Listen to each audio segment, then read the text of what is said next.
Hey, friendo, Steve here.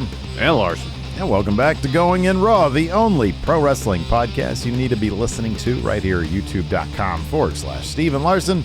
Available wherever podcasts can be found. And, of course, taped live at the Twitch at twitch.tv/Steve and Larson. I believe this weekend is quiet, isn't it? It's the calm before the storm because we've got the following weekend. We've got Isn't Overdrive right before Full Gear? Overdrive is Friday, and then Full Gear is Saturday. Yeah. And then the following Saturday, the Saturday after Thanksgiving, Survivor War Games! War Games, yes. War Games. War Games.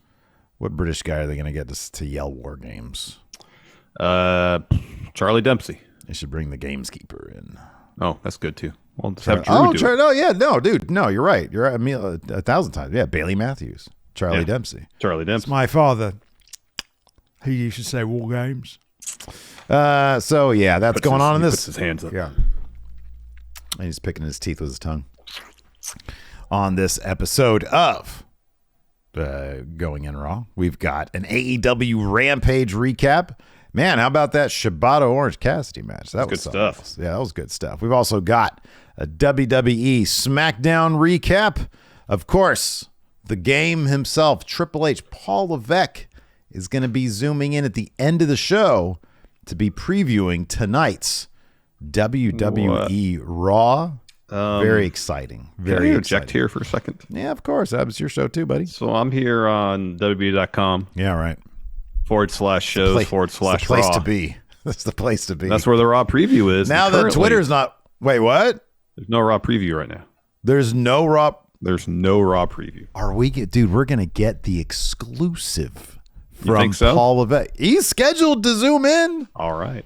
Yeah, we're going to get the exclusive Raw preview from Paul Levesque. We'll see. Coming up later on in the show. He's going to zoom in. This is exciting. Wow.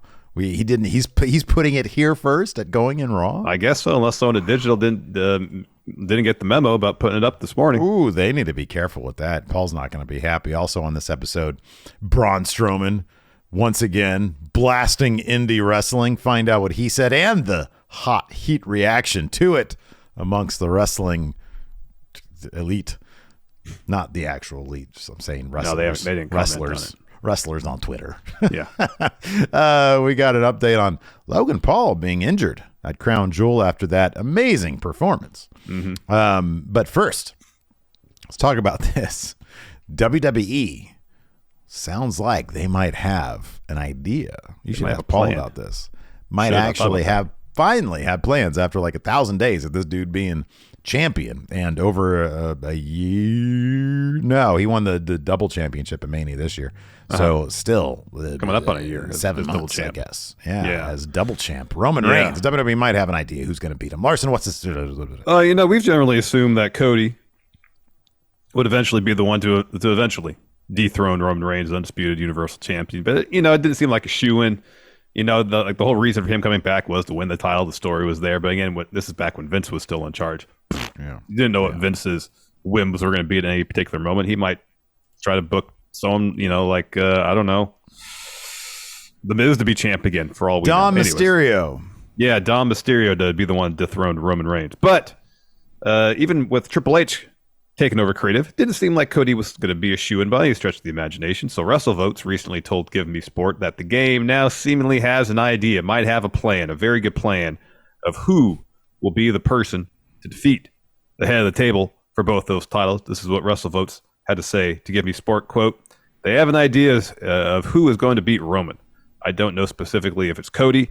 I don't know if it's The Rock. I don't know if it's Bray. But I think there's a handful of guys that they would say, all right, this makes sense for future. But I don't think it's happening anytime soon, to be honest with you. Well, number one, first, I don't know. The Rock. I don't know what this business is. You talking about Cody, not necessarily a shoe-in. Oh, it's Cody. hey, Give Me Sport. I can give you that scoop. It's going to be Cody. It's going to be Cody. I mean, I guess now with Bray coming back, and if whatever story they're doing with him now, they give it time and let it breathe and let him tell the story he wants to tell before he gets into title pursuits. Especially if Bray gets super popular through the story. I could totally see it being Bray. Organ Grinder here in chat brings up Sammy. The story's there to do it with Sammy. I don't think they're going to do it with Sammy, though. I mean, at this juncture, again, this is all depending on how the Bray story goes. It's kind of a toss-up between Bray and Cody, in my estimation.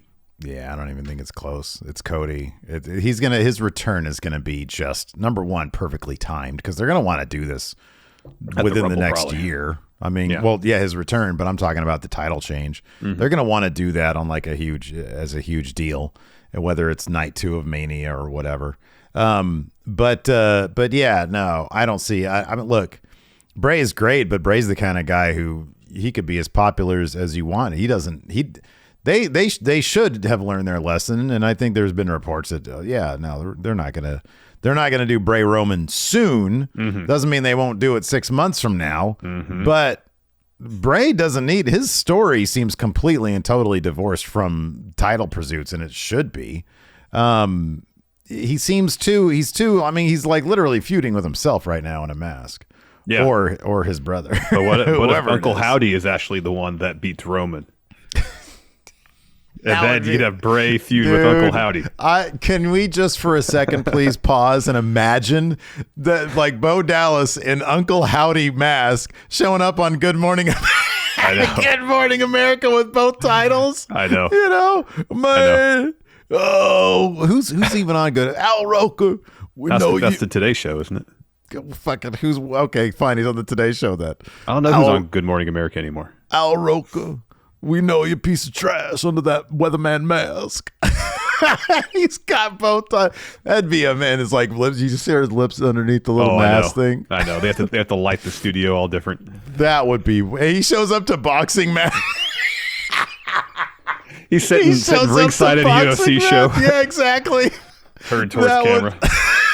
That would be wildly hilarious. That'd be pretty great. I'd do that shit just for that. Yeah, dude, look, Cody came back. He said the whole point of me being here is to win the title, win the big one. He even said that on Twitter. I love AEW. They're great. I built that with them, but I left to win the big one. Yeah. And so yeah, no, as much as I'd love it to be Uncle Howdy winning this, I know. I get what you're saying. Bray is incredibly popular, but in terms of like giving a shit about winning titles and his big return and how he left with that with the Hell in a Cell match. Oh my God! If they don't do Cody, then you know they're doing something wrong over there. So yeah, I don't know. I don't know how it couldn't be Cody at this point. Well, and I think they've probably known that for a while, to be honest. Well, I think they probably did, especially when Vince brought Cody back in. But you know, if now that Triple H is assuming creative, I guess it depends on what he thinks is the better story. You know, maybe this Bray thing they've got laid out for months, and after Bray gets through the Uncle Howdy stuff, if there's a point at which it makes sense for him to start going after titles potentially, then maybe that's what he'll do. I don't know. I mean, Triple H is also a fairly well-known student of wrestling history, and he loves all that. I mean, dude, he single-handedly, even Vince and Bruce Pritchard were both anti the big gold belt, and Triple H not just brought the big gold belt back in 2002, he made it the top title in the company. He's all about history. Dusty was all over that U.S. No, I'm not. I know you are. I'm just saying this for conversation. Dusty was all over that U.S. title video package. It's 1,000% Cody. Let's talk about someone who didn't get the undisputed title at Crown Royal against Roman Reigns. We're talking about Logan Paul. Yeah. Shortly after Crown Jewel finished, Logan tweeted that he might have blown out his knee during his bout against Roman, saying, quote, torn meniscus, MCL, and potential ACL happened halfway through the match. Keep you all updated. Meltzer mentioned on Wrestling Observer Radio that he had heard that the injury occurred during the announce table spot. So he put Roman on the announce table, did a frog splash, put Roman through it. No confirmation, obviously. I didn't time the match to see if that happened somewhere in the halfway point. But there's like 2 or 3 spots that he did during the match that if you had said that's where he blew out his knee, I would not be surprised. Like the buckshot lariat. Anytime anybody does a buckshot lariat, I don't know, they don't blow out their knees. Yeah, I agree. I mean, he's incredibly talented, athletically speaking. Mm-hmm. He did that. I didn't want to say this on the thing, but he did that buckshot better than I think Hangman does, to be honest with you. He did with a lot of velocity. It was smooth. It was quick. The big spot that he did after that, which makes this even more impressive, was the big leap over the ropes Towards the finish, yeah. Towards the finish. I don't remember there being a ton between the table spot and then that happened, because I think after the table spot is when the Usos showed up. They dragged the entourage in, and Logan was laid out for a lot of that. Yeah. But still, to do that leap is pretty crazy for him. Yeah. And then they went home. I mean, getting through that match, half of it, it was a stellar performance. I mean, we said that.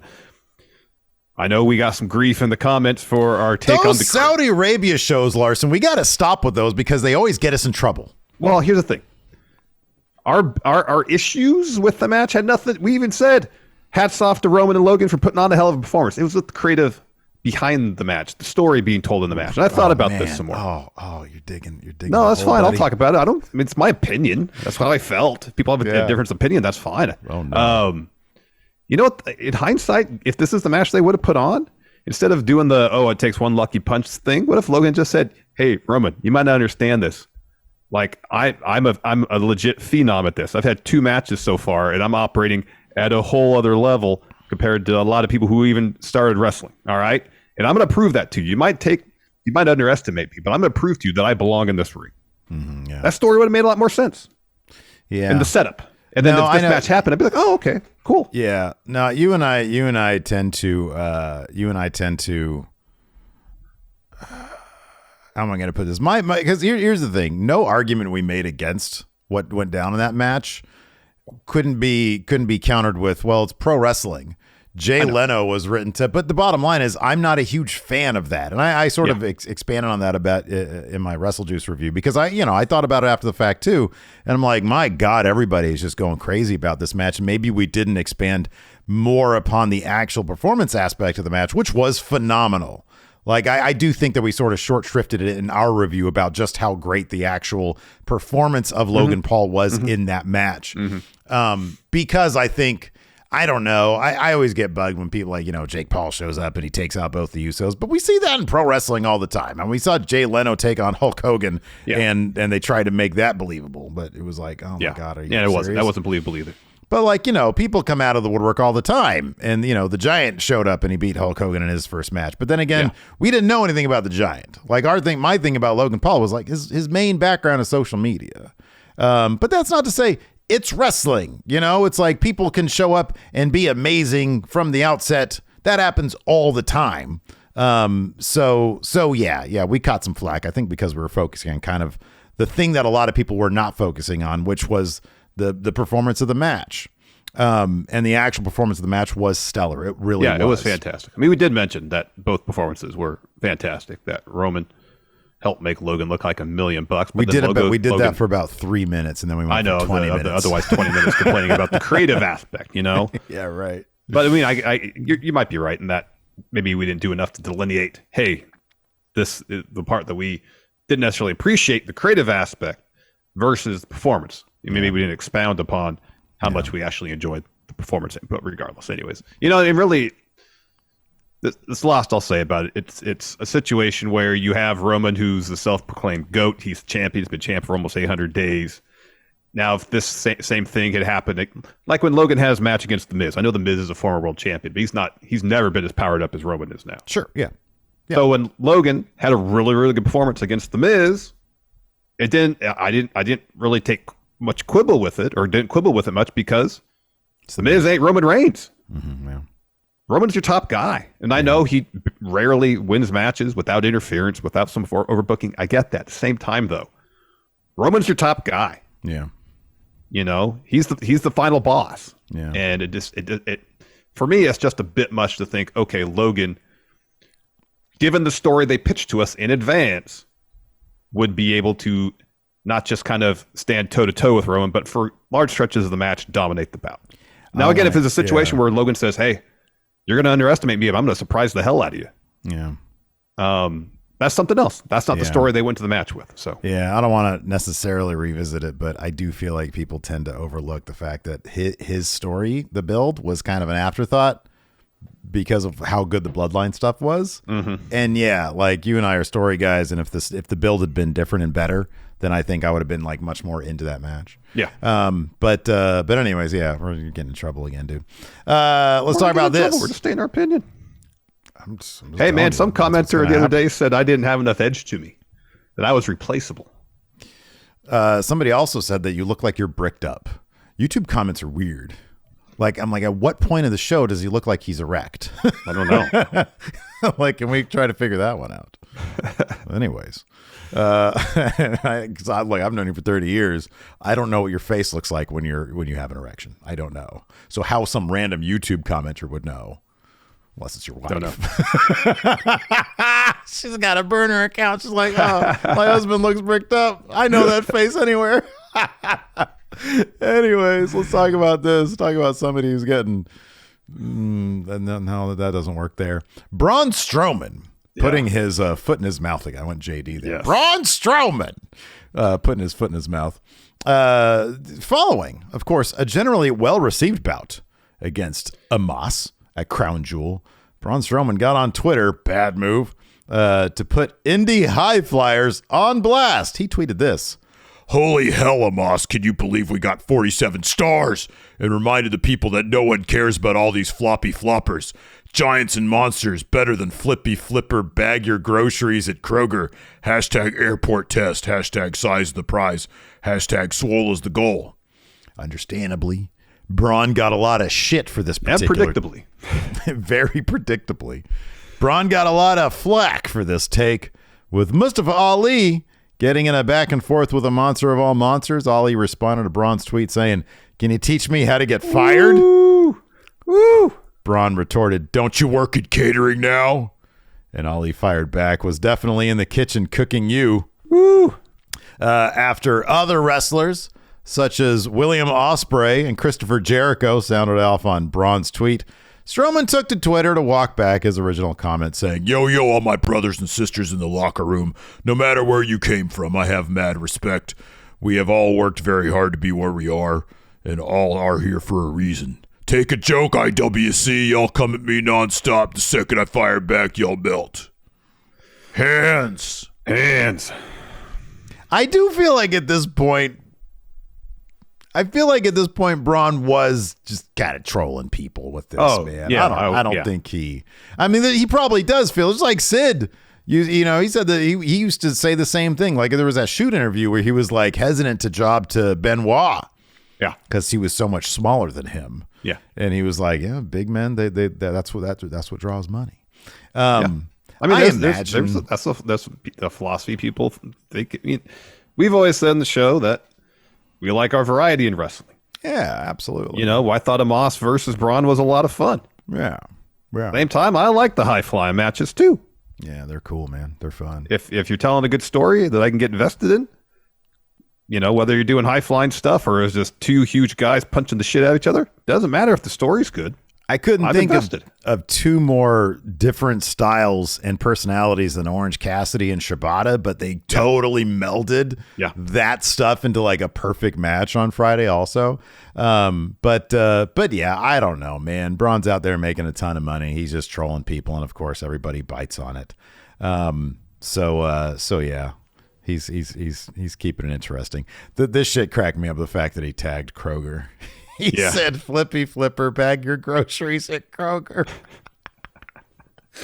I don't know why that made me laugh so much, but it really did. It's because he tagged Kroger, right? Yeah, because he tagged Kroger. Yeah. So all the responses to Braun are going to include, unless they go and unclick Kroger. Kroger's going to get all this. Stand when people do that shit, man. And then the social media manager over at Kroger's be like, "What the heck is all this? Why are we getting all these right now? Yeah, why are wrestlers, in my feed? Why are the stars of AEW in my feed? I know."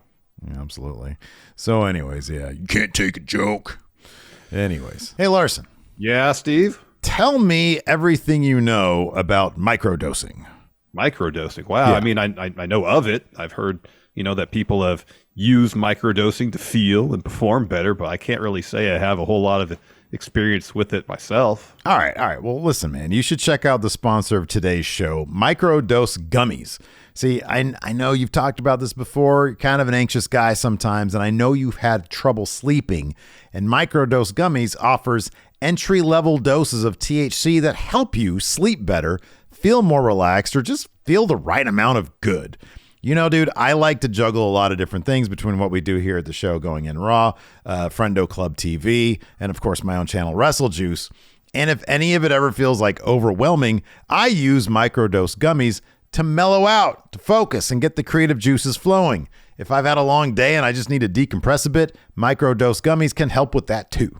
Well, yeah, I'll have to check them out then. I'm going to come over when we're done with this, and I'm going to grab some from you. I can use a good night's sleep tonight. What do you say, Steve? I think that sounds fine, man. I'll be here. I got some here for you. Microdose is available nationwide. To learn more about microdosing THC, go to microdose.com and use code RAW to get free shipping and 30% off your first order. Links can be found in the show description, but again, that's microdose.com, code RAW. Let's talk about WWE Smackdown. It was announced on Smackdown that the World Cup, the Smackdown World Cup, not the WWE World Cup, the Smackdown World Cup is going to be taking place. Do we have any participants yet for this World Cup? Nope. No. They just announced it. It was literally just a screen, like a card, but it was a motion, it had a motion going on. It wasn't a still card that said it was happening. That was it. Mm-hmm. Okay. Nothing more. All right. 8-man tournament. Yeah. J-Race is I'm assuming there's going to be 8-man tournament. I mean, are we thinking it's going to be like a proper like World Cup like representation? I would think like so. Shinsuke from Japan, Marcel Bartel from Germany, I think. Mm-hmm. I know Gunther is from Austria. Yeah, and then Eichner from Italy. Eichner's from Italy, that's right. So maybe we'll get some fun Imperium, matchups. Yeah, that could be fun. Hey, put Eichner and Bartel, put them in the first round. Put them in the same, in a first round matchup. That'd be awesome. And then, that would be great. And they're also competing for the love of Gunther, who's just sitting there waiting. We got Shinsuke. Of course, you got Pete Dunne. You got Ridge Holland. Ridge Holland. Oh, that's right. Yeah. Sheamus. Right. Sheamus. We got where is anybody? Ray's on SmackDown. Yeah. Ray's on SmackDown. Who's from Canadian land? Who's from Canada over there on SmackDown? Sammy. Oh, there you go. Sammy. Yeah, that's good. All right. Well, that's like we just named a bunch of people. That could be the field. Mm-hmm. There you go. Yeah, that'll be good stuff. That'll be good Santos. Stuff. Santos from Mexico as well. Yeah, that's good. I like that. That's all good stuff. That main event was pretty stellar. You got that right. Gunther successfully defended his Intercontinental Championship against Rey Mysterio. What? Sorry, I'm just trying to do something to ask where Uncle Howdy's from.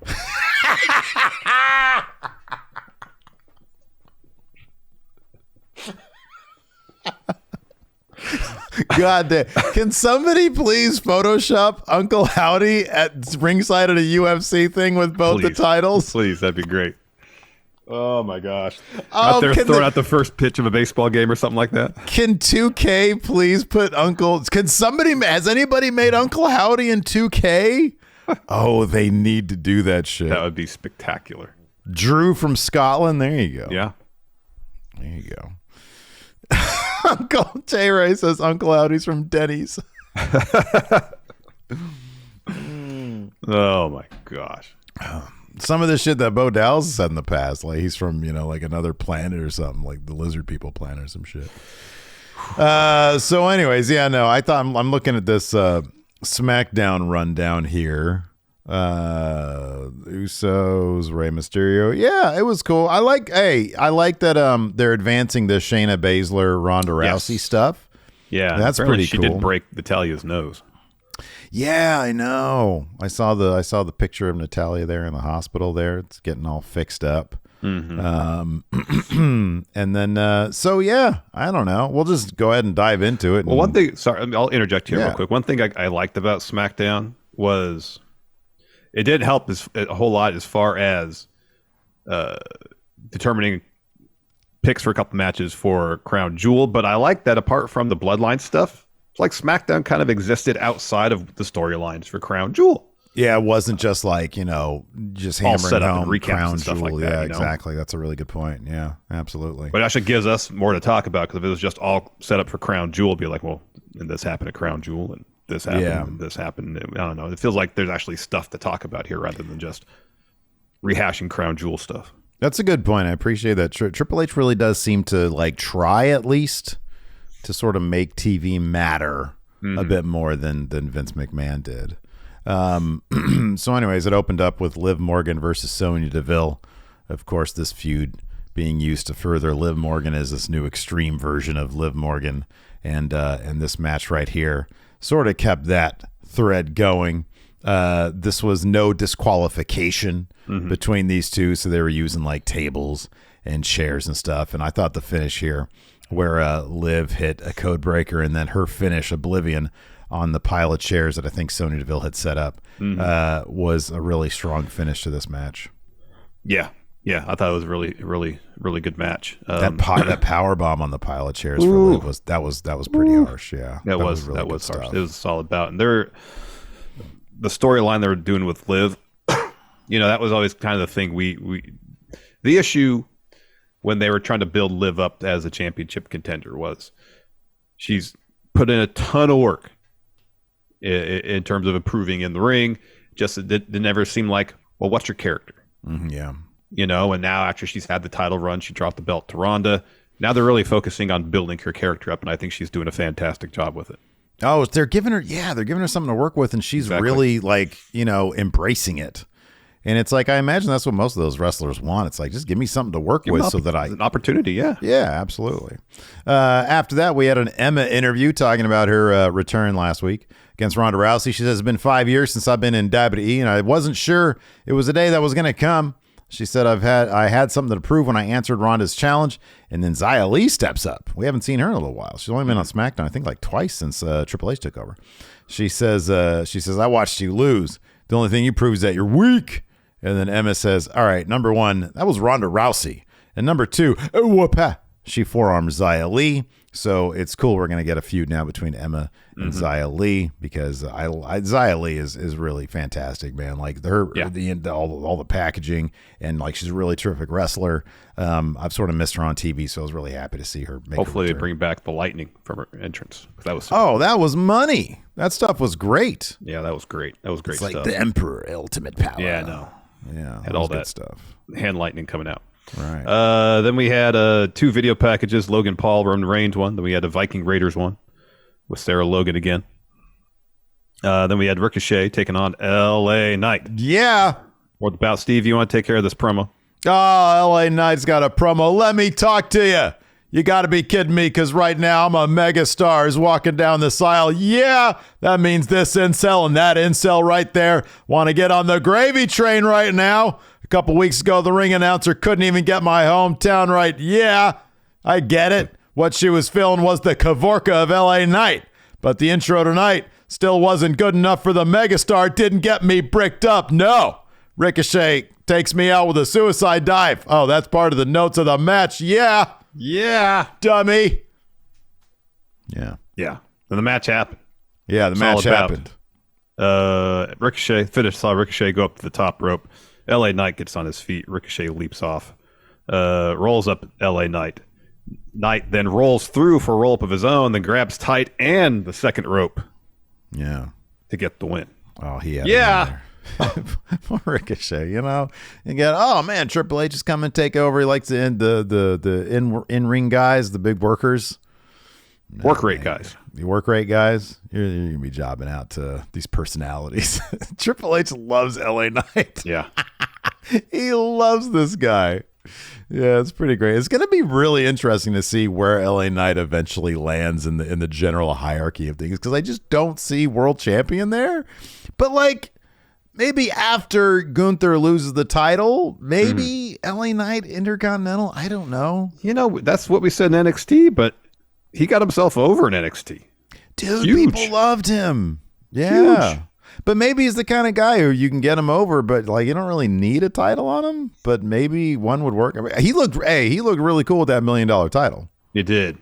They need to bring that thing back. Still feel like he needs to upgrade his ring gear. Yeah, man, if it ain't broke, why fix it? I don't understand what the symbol, you know what the symbols look like? It looks like he got his gear from like a Klingon ship. Yeah. It looks like Klingon words. Yeah. On his shit. Yeah. No, it does, yeah. And it's also like red and black, which is like sort of a Klingon thing. Yeah. Yeah, man. But it looks like it's whatever the logo or whatever it is, but then it has an outline around it, so you can't really, it's kind of hard to tell what it is. He's going to bring a bat left to the ring, man. That may be. It's going to come with his buddy, General Kurg. Give me Genesis! After that, we have the Bloodline talking in their locker room. And Sammy, once again, the manager here, saying, the supervisor saying, okay, the Bloodline is rolling right now. Roman's about to handle his business at Crown Jewel. He says, so are you guys against the Brutes. And when you do, you're on the verge of breaking the all-time record for the longest tag title reign in history. You guys are there. And then Jay says, we are there. We're about to go tell the Brutes what's about to happen tomorrow. And Sammy's like, whoa, wait a second. You mean in the ring? And Jay's like, yeah, right now. And then Sammy says, okay, hold on a second. Wait, we talked about this. Can you please not do that? He says, the match is made. Go get a good night's sleep. You beat the Brutes. You go on and the record is right around the corner. There's no reason for that. And Jay says, and I like this. There's a delineation here between Bloodline and, hey, we're almost going to be the longest reigning tag teams in history. And he says, Jay says, okay, just because you're Sammy Uso now, you think you're in charge of me.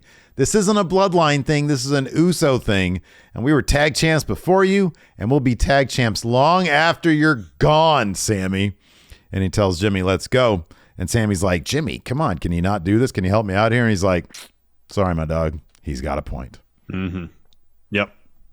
And then we're backstage. Bray Wyatt has a promo. Bray Wyatt is now concerned about mundane things like being stuck in traffic. This was amazing. This was something else. Yeah. So he says, I'm not the type of person who likes to share my feelings. In fact, the concept is brand new to me entirely. And it makes it even harder for me when people play with me like that, when people interrupt me when I'm trying to do something. He's talking about when he's interrupted by Uncle Howdy last week. This is obviously incredibly hard for me. So then some production guy wanders in the background. You hear someone say, hey, they're live. Yeah. This guy just wanders into frame. So Bray walks over to him and says, I know you're here to do your job. I'm just trying to do my job.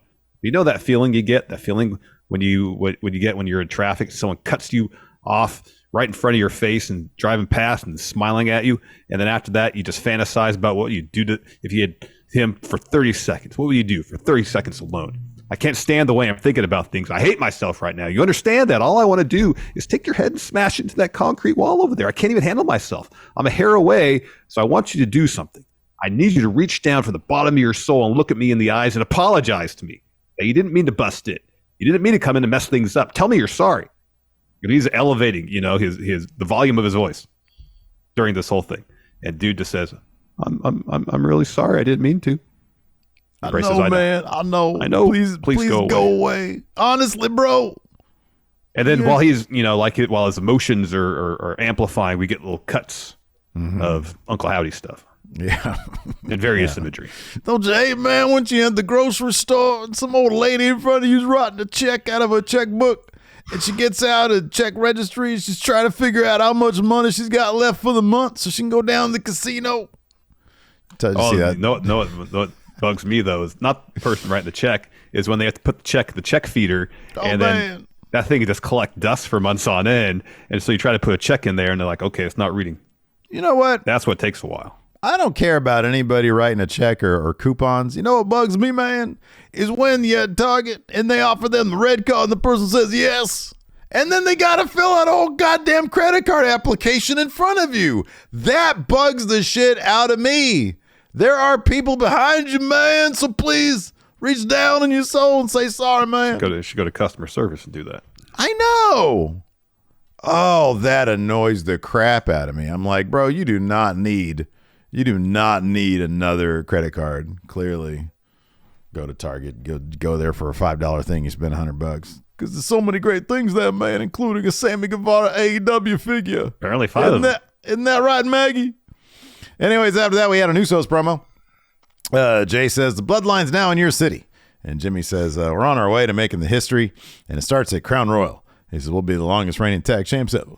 And then Jay says, and it starts with the Brawling Brutes. The Brutes are the twos. We're the ones. A New Day come out. tell the Usos to slow it down. Kofi says at Crown Jewel, it's going to be the Usos versus the Brutes. He says, if I'm being honest, we're rooting for the Brutes. And Woods says, if by some stroke of luck, you guys retain the championships, we want the Usos to understand one thing. When you're on that plane flying back home, and as soon as you touch down on American soil, you'll have the New Day waiting to protect our record. And Kofi says, in other words, we got next. And the Usos hold up the belts in the New Day's face. Butch and Ridge lay out the Usos from behind. Woods tell the Brutes to beat them up. Then they all lay into the Usos. Sammy and Solo come out to make the save. Bloodline clear the ring of everybody but Ridge. They hit him with super kicks. Look for a double splash. Butch gets in the ring with a shillelagh. He lays out the Usos, and Sammy Solo drops him with an uranagi. Yep. So, yeah, that was good stuff. I mean, it seems like, is that going to be, like, if it's going to be the Bloodline with their 5 people, it seems like Roman's going to be in that match. Mm-hmm. You got Sheamus, the Brutes, and then I get maybe New Day if they're going to want this finish of somehow. Yeah, I thought that too. Yeah. Then we get a Rey Mysterio interview. He says, I love competing at WWE. It's part of who I am, and I've given my whole life to this business, and that's something I've shared with my son, but now I'm haunted by the memories, and I misses him. Let it go, Ray. I miss my son. I miss him, man. But I'm not giving up now. I'm going to show him that even when the worst happens, you can't give up. Gunther is one hell of an opponent. I still feel the pain from the chop he gave me last week, but I'm going to use all that pain inside and turn it to rage, and I'm going to chop Gunther down to size and become the new Intercontinental Champion. Yeah, man. After that, we had Shayna Baszler versus Natalya. Ronda accompanied Shayna Baszler to the ring, so they're like a thing, which is kind of cool, man. I think that they make for a badass duo. They got all that history together, like legitimately. Mm-hmm. And Shayna sort of back to like NXT Shayna, just wrecking people. She didn't get rolled up, right? Yeah. Importantly, she didn't get rolled up. So Shayna ends up making Natalya pass out in the Carafuna clutch, and then Shayna and Ronda are about to leave. Ronda puts the brakes on, says something to Shayna. Shayna lowers her knee pad and knees Natty in the face, and seemingly legitimately broke her face. It looked that way. It looked that way. We got a Drew McIntyre. Well, let's talk about this real quick. Where would you like to see this Shayna Ronda thing go before Shayna finally turns on Ronda? Wouldn't it be cool if Shayna was want to take that title off Ronda? That'd be great. Wouldn't that be awesome? That'd be great. They should go after the tag titles. They should go after the tag titles. I agree with that. Have Ronda do double duty at WrestleMania. Have them do it night 1 and night 2. That'd be you cool. could do that because it's 2 nights. It's 2 nights. It's 2 nights. Then we got a Drew McIntyre Karrion Kross video package followed by MVP promo. He says, I was pleased when I found out when that Braun was going to be in action tonight and so close to his match at Crown Jewel with the Moss. You know that I'm kind of a big deal, so I use my connections to sort out the opposition. I've got some opponents for Braun tonight, 5 of them. So we have 5 local enhancement talents make their entrance. Braun just trucks through all 5 of them to get to the ring. Mm-hmm. Yeah. Yeah. So he gets in the ring. MVP rolls out, starts running around the ring towards the ramp, but he stops, takes a swing with his cane. Braun catches it, snaps the cane over his knee, and then Braun throws MVP into the barricade, puts him in the ring, and then hits him with 3 power slams. Mm-hmm. Took him out of the Crown Jewel event. So, yeah. After that, we had a Gunther interview. The Kaiser Ludwig first takes the mic from Kayla, hands it to Gunther. Gunther says, tonight, I'm going to step in the ring and defend my title with dignity, respect, and honor. Rey Mysterio has no honor. That's why his son turned his back on him. One thing will never change, and that's me being the Intercontinental Champion. So Rey Mysterio has honor no more, huh? He has honor no more, no more. How much did Eddie Edwards love saying that on Impact? Honor no more is no more. Tons. Yeah, he said that a lot. He said a lot. I'm guessing he's going to say it for several more weeks while he's feuding with PCO. That's messed up. Why would Gunther think that Rey has no honor? Because his son, like, is it mind games, or you actually think that Rey has no honor? This dude's like a legend, man. Yeah, no. Perhaps it is Dom that has no honor. Yeah, exactly. No honor, no more for Dom. Yeah.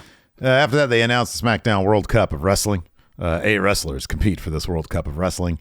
Next week, we've got Nakamura versus Santos Escobar. We had a Legato video package. Santos said he thought, and they like prominently, they've got the PS5, the studded out PS5 controller between Escobar and Zelina Vega. And Santos says, I thought Nakamura was an intelligent guy, but his choice last week means I now have to make an example out of him. Vega says, the time for talking is done. And after what happens to Shinsuke, everybody in WWE will see why Legato's growing empire can't be stopped. Yep. I mean, our main event, Rey Mysterio versus Gunther. They did a really good job of having Rey, as he stated in his promo, try to chop down. Gunther decides. Try to put sleeper on him. Got Gunther down to a knee. After he escapes powerbomb a couple times. Here's one thing I wish they had done in this match, especially if this is like a one-off deal. Gunther does a 619. You got that right, buddy. We do have video of that. I mean, we can I want to reference see that it on Fox television. I know, but like, have you noticed that like Gunther looks less like Dom now that he lost a bunch of weight? Yeah. Than he did before, but Dom is really thin. It doesn't have anything to do with it, but the way his face filled out, he looked like Dom. No, I know. I so get now all that. It's Gunther. It's a different guy. Walter was the guy. Yeah. At the same time, I'd like to see it. It'd be nice. The finish saw Rey missing a frog splash, but hits Gunther hits a drop kick, a power bomb. Rey kicks out. So then Gunther blasts Rey with a chop, looks for a power bomb. Rey counters that with a Hurricane Rana. That sends Gunther into the ropes. Rey is looking for 619. Instead, Gunther gets up, hits Rey with a huge boot, and then grabs his arm, pulls him up from off the mat right into a clothesline to get the win. It was like the way Devlin does the Devil Inside, but he hits a short arms clothesline. Yeah. I love this because I think it's been a couple times now that Gunther will win with different moves. Yep. They did that in NXT UK too. Yeah. That is awesome. That is how this shit should be. I know the trope in wrestling in general, people have their finishing move, but I love it. Like Cody used to do that shit all the time. You know, he went with he pinned Shawn Spears with a figure 4. I know, that was great. It was pretty cheesy. It was awesome. But no, dude, this was a pay-per-view level match. Mm-hmm. This was a fucking outstanding match. This was really, really good. Yeah, this was really outstanding stuff. It was good stuff. Rampage opening bout, good stuff as well. This is Katsuyori Rampage. Shibata versus Orange Cassidy with Mike Tyson on commentary. How great was Tyson? He was super into it. He was really just taking it very seriously and not like, and whenever JR would say something, he'd be like, oh, that's a great point there, JR. He was awesome. I loved him. This match was outstanding. I mean, I didn't know what I was going to expect, but Orange Cassidy understanding that, he is who he is. When they did that sit down thing and Shibata was kind of like, no, you hit me first. You hit me first. You hit me first. And then Orange Cassidy did the silly stuff. And then he was like, okay, I got my comedy shtick out of the way. Now let's do this for reals. Yeah. I loved that stuff, really playing with, the idea of what it is he does versus what he wanted to do, which was a strong style match. Yeah. I loved this, man. I thought it was so good. Well, I like Shibata, kind of the flip side of that, adopting some of Orange Cassidy's bits too. Yeah. So it was great. It was great.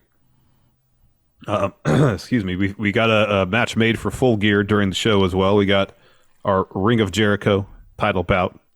And it's going to be a 4-way match. You got Danielson and Claudio making the case why they should be next to face Jericho for the title. Jericho says, why choose one? I'll take on both of them, but I want Sammy Guevara in the match too, so he can have my back. And when the time comes for him to make the right choice, isn't that right, little buddy? Ooh. Yeah. Ooh. Oof. Yeah, that's gonna be it's gonna be a wildly entertaining match. It's gonna should be fun. A really entertaining match. I like that little story beat right there. Putting Sammy back on his heels a little bit, not knowing exactly how to take that. I mean, there's a million different. I mean, I don't know. There's sort of like two ways I guess this can happen. I get the feeling that it's probably just going to land back in Jericho's lap. I would think so. The title, because if they wanted Danielson to hold that title, they would just do a one-on-one, and Jericho would probably have no problems jobbing to Bryan Danielson, which is maybe where it's ultimately going to lead to. And maybe they just want to fit more people into this. I don't know. if kind of like the overarching narrative of Full Gear, and Jericho mentioned this during his promo about Blackpool Combat Club falling apart. Mm-hmm.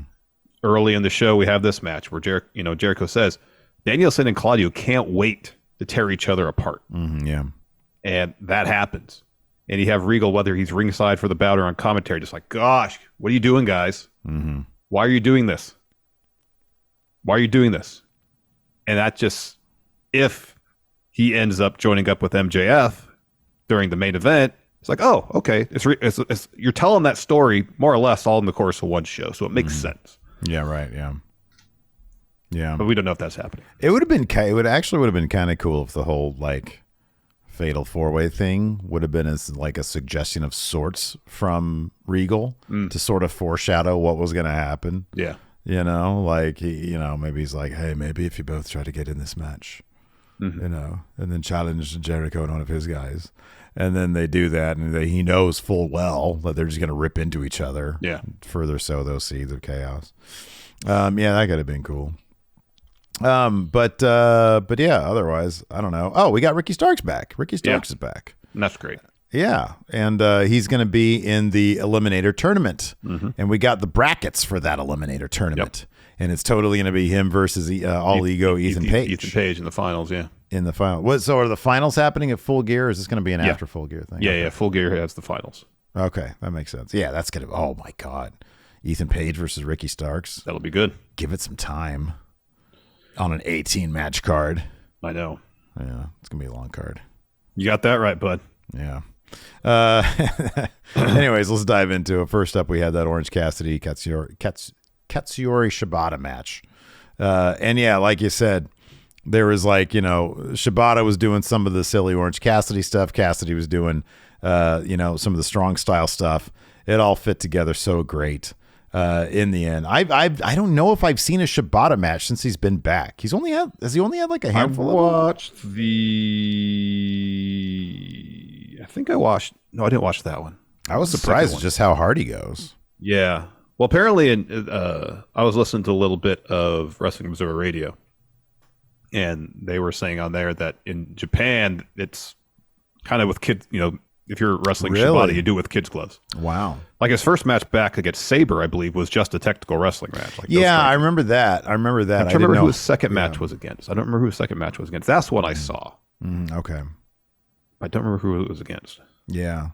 Because, he was like flipping all over the place. And I was like, man, I didn't realize that he'd be able to do that. So anyways, in the end, Orange Cassidy gets the win here with an orange punch. The dream match, all Atlantic title. Oh, that's right. Continues. E-Dub says a young line. I think was it Ren Narita? Ah, okay. It was Ren Narita. Yeah, at Wrestle Kingdom last year. Okay, all right. That's who it was. And then afterwards, Shibata and Cassidy shake hands, and Orange puts his sunglasses on him, and they do the pose, and it was awesome. Pretty cool. It was really cool. Yeah, it was awesome. Cool. Hopefully, I guess there's some rumors that Shibata might have a match with Danielson. Ooh! I know. Whoa! I know. Wow. Then we get a Tony Storm interview. She asks, "Why has Jamie Hayter become such a bully?" Mm-hmm. She says, "I never did anything wrong to Jamie." And then there's Britt, who continues to manipulate Jamie and gets away with it. But all of these decisions Jamie is making, she'll have to take responsibility for them, just like Jamie will be responsible for what I do to her at Full Gear. Mm-hmm. Yeah, I took horrible notes for that interview. After that, another interview with Danielson, Claudio, and Regal. So Claudio says, I can, if Jericho wants to have matches, defend his Ring of Jericho title, whatever. What I can't stand is when he attacks non-wrestlers like Ian Riccaboni. Oh, yeah. And he says, so Chris, you talk about how you want to beat all the former Ring of Honor champs. Well, I'm a former champ, and I haven't gotten my rematch yet, so look no further for your next challenger. And then Danielson says, I was a former Ring of Honor champion. I brought honor and prestige to the title. I have a list of reasons why I dislike Jericho, but Rampage isn't long enough to list them all off. Give me one more opportunity, and I swear I'll take that title from around your waist. And Regal says, all right, both of these guys have a legit reason to face you, Jericho. Ball's in your court. Make your choice. Oh, shit. I didn't see that part. Yeah, so Regal did kind of set that up, huh? A little bit. He's like, hey, both these men here. Yeah. I'm breaking up the band. War games. War Games. After that, we had Britt Baker and Jamie Hayter versus Sky Blue and Madison Rayne. Of course, Jamie gets the win here with a Rainmaker. Yeah. On who is it? On Madison Rayne, I think. Is that right? Yeah. And then afterwards, Britt grabs the mic, says, Tony thinks me and Jamie are bullies. She said, we're going to redefine what a bully is at Full Gear when Jamie becomes the next champion. And then Tony comes to the ring. She drops Rebel with a forearm, throws Britt into the barricade. Her and Jamie brawl a bit. Tony puts Jamie in the cloverleaf. Britt blasts Tony with the title and then gives it over to Jamie. Jamie's just holding this title and putting her hands all over it. Doesn't look good for Jamie Hayter at Full Gear. Does it? Not yet. No. Doesn't look good. Then we get a Chris Jericho, Sammy Guevara interview. So Tony Schiavone says, hey, Chris, can you please stop attacking commentators? And Jericho says, all right, I could consider that. But backstage interviewers, no guarantees. Oh, no.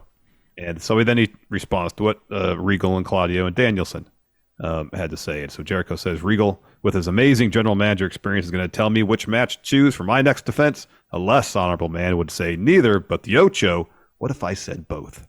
Says, I don't think the Blackpool Combat Club really like each other. So what if I said that I would take on both Claudio and Danielson because they'll tear each other apart? What if I bring in one of my guys to even the odds and make it a four-way? And he says, Sammy, you're that fourth guy. And when Danielson and Claudio beat the hell out of each other, and it's just me and you, I know you're going to do the right thing, aren't you, little buddy? Brother. After that, we had a Ricky Starks interview. And he says, I hear every week people online saying they want to see me on TV. And I never had to beg or plead with any of you to have my back because you like me. You know I can deliver because you know that I'm good. He says, you like me because I do the pose. Well, I like you too. I put in the work here since day one, and I hear everybody wants to know. They have questions. Well, I have the answer. Right now, I'm entering myself into Eliminator Tournament. He says, I know there are people that are proud that they're an AEW pillar. How can you be proud when things are crumbling around us? He says, but I'm the guy who will hold this place up on my back, and it's going to start at Full Gear. Don't let the loose shirt and tight pants fool you. I'm walking out of Full Gear as number one contender.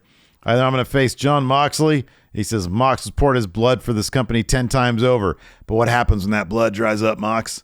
He says, or I could face Majef, the devil himself. He says, but what happens when a generational talent meets an absolute one? I don't deal in maybes. I deal in definites because I'm absolute. Ricky Starks. I feel like Ricky should be a bad guy, Larson.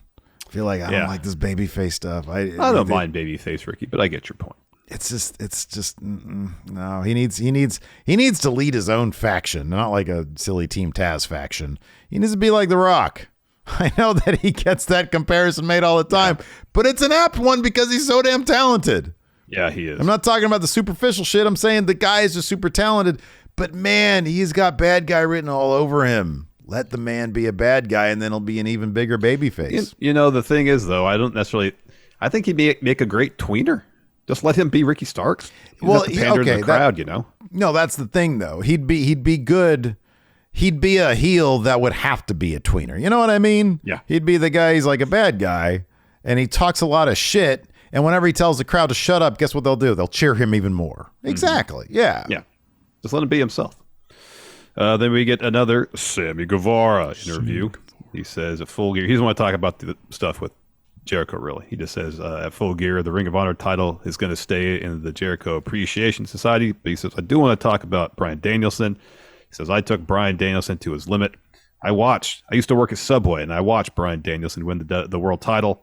And I thought then I'm going to wrestle that guy. I had a chance to wrestle him, and then I lost. So I'm going to challenge you to a 2 out of 3 falls match so I could beat you twice in one night, prove to everybody I'm better. I hope, does he mean he was actually watching WrestleMania 30 at Subway while he was working there? Are they allowed to do that? Where's my meatball sandwich? Sammy's there doing the yes thing behind the counter. Excuse me, sir. I asked for my meatball sandwich and 3 chocolate chip cookies. Yes. Yes, my sandwich. No to you watching the TV. Anyways, I'm here because that Jared guy lost a bunch of weight. Oh, wow. What a mess that guy was. Anyways, after that, we had, this was the main event, this Gates of Agony Warjo crap. We had an Embassy Warjo interview. Prince Nana says, we're ready. The question is whether Wardlow is ready to walk through the gates of hell. And then Wardlow interrupts Joe. I don't think Joe liked that very much. No, I don't think he liked that, or he didn't like that Wardlow pushed past him at the end of the match. I know. He says, we're not here for the talking. We walk through hell, and I'm not worried about it. He says, I'm only worried about Hobbs. I dare you to attack me a third time. And Joe's like, I should really be the talker around here because I'm really good at it. I know. And the Wardlow leaves, and Joe just kind of, all right, we're going now. I guess the time for talking was over for Joe. Yeah. And then we had Gates of Agony versus Wardlow, Samoa Low. Wardlow pins Khan after hitting the Powerbomb Symphony. Hobbs then comes to the stage, and Wardlow pushes past Joe to talk some shit to Hobbs. I was waiting for Joe to choke out Wardlow right then and there. Yeah, he did. He was behind him, and I was like, "Oh, choke the shit out of that guy." Do title it, for title, Ring of Honor TV title for TNT title, and have Joe win both of them. You got that right, bud. Joe. Before we get to you got his WWE theme. I mean, his AEW one sounds 90% the same. I know.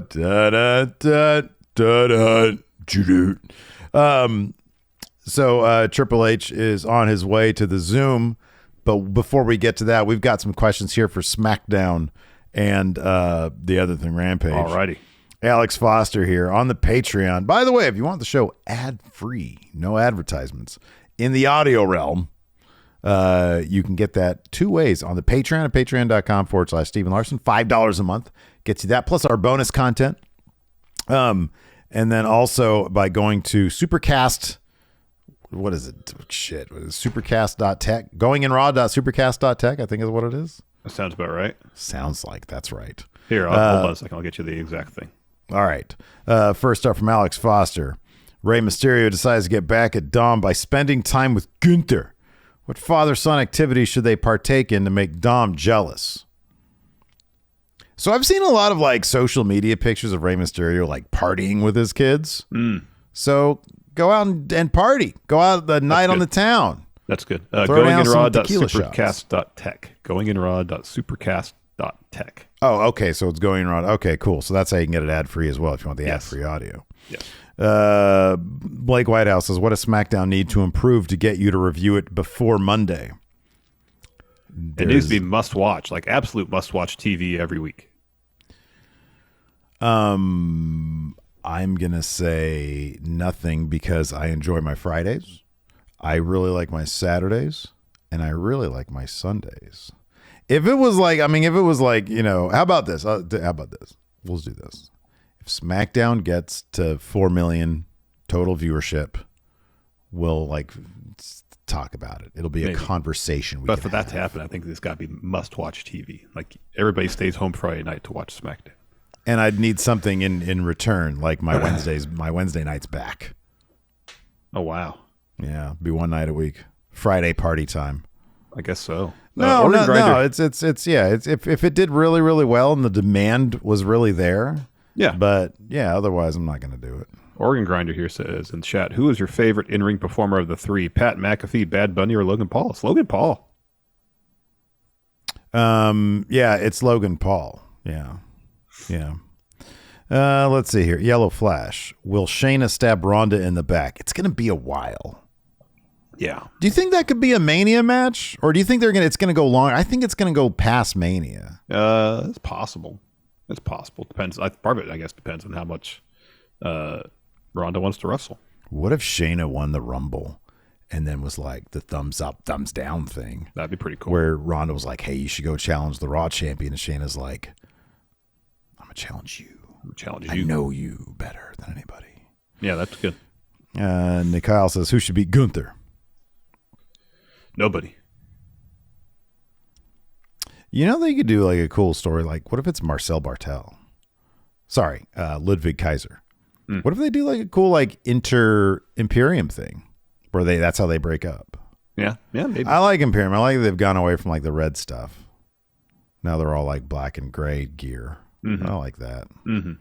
The red was too much. Why is it whenever somebody wears red, it has to be like the brightest possible red? I don't know. I mean, because there's such a thing, I think, still as color safe, where there's colors that could be too vivid for television screens because they burn in. These days with like OLEDs, is that the same? Is that still? I don't know if it's necessarily still a thing, but you have someone that like Gunther's red coat was like so red there's no definition in it. Mm-hmm, yeah, right. He was like just engulfed in like a blob of red. Like you couldn't see sleeves because it was such a vivid red. Yeah, you couldn't see any like folds in it, no creasing, anything. It was just like flat red. It's just like Quantum Leap but red. Yeah. Let's see here. So we don't have a full Raw preview currently, but we do have one thing announced via WWE's social media. Well, Triple H, he's going to give us the scoop. I think we realize that. Okay. Yeah. All right. Luis Areza. I appreciate that. But it doesn't matter to me. I'm going to be doing business paperwork. It's not that much paperwork. You don't even know what kind of paperwork we have here at the show. I should. I shield you from that stuff, man. I don't need you to really know that anxiety. I'm the one that does paperwork. Nah, man. I have to take care of that business. Luis Areza says, my real question is, so I recently started watching What We Do in the Shadows and thinking about how the fantastic movie doesn't get enough love. So what are some of your favorite underappreciated films? Assassination of Jesse James by the coward Robert Ford. Mm-hmm. Underappreciated Semi-Pro, the Will Ferrell movie. Not enough people put that in the same league as like Talladega Nights or Anchorman. Or Step Brothers. In my opinion, it's just as funny. Or Step Brothers. Step Brothers is like a step above all those, though. Step Brothers really is above all those. Yeah, I kind of feel that way too. Yeah, that is like the cream of the crop right there. All right, man. He's in the Zoom right now. All right, let's do it. So I'm going to go take care of that very important paperwork. I'm interested to see what breaking stories he offers us. All right. Let's see here. Let me go ahead and zoom him in. Here we go. Hello. Look, it's me.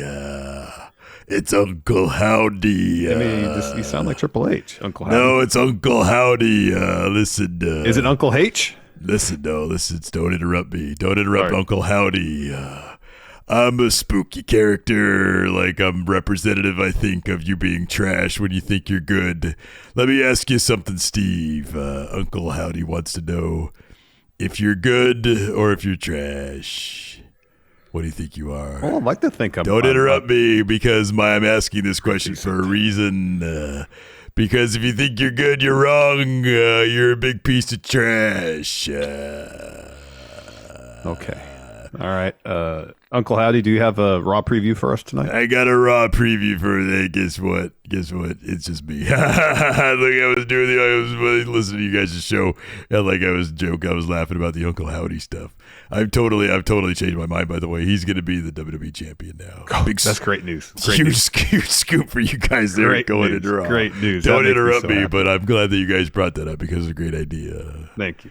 Look at that. I tricked you guys. You guys knew that you guys thought it was Uncle Howdy, but really it was Uncle Paul. Here to give my Raw preview. I'm feeling rested. I got lots of sleep last night. It helped that I had the what is it called? The daylight savings gimmick. Oh, the extra hour, yeah. Don't interrupt. I got that extra hour of sleep. It was fantastic. I feel really great after coming back from Saudi Arabia. Very popular show. Very exciting. You guys, big dummies for crapping all over that main event. I thought it was totally believable. They had Leto fight Hulk Hogan, for God's sakes. You guys don't talk shit about that, but you talk shit about Logan Paul. I was burying you in your YouTube comments. Oh, that was you. Okay. Don't interrupt. It was totally me. I'm happy you read our comments. I was the guy that said you look bricked up because I thought it was funny. Oh, that is funny. Thanks, Triple H. I said that the Fat Cena is replaceable. I was talking you up on the thing, but then I think people got confused because they don't know which one is which. All right. What do we got for Raw tonight? What? Raw. Oh my God. Did you? Oh my God. Don't interrupt. Oh my God. You didn't. No, I totally did. Yeah, no, I got oh God. Hey, Triple H, not that you forgot to do Raw or anything, but where's this stupid? You want to brainstorm some ideas? Would you stop interrupting me? Oh, I know. Here it is. I got it right here. Oh, okay. I got it right here. All right.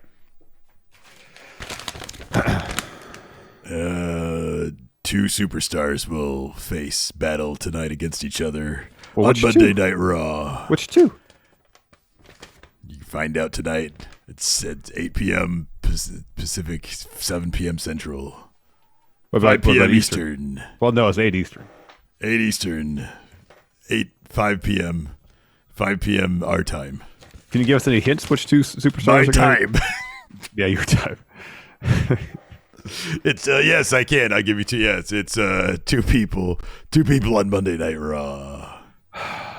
Probably gonna be like a Gable and like probably like Elias.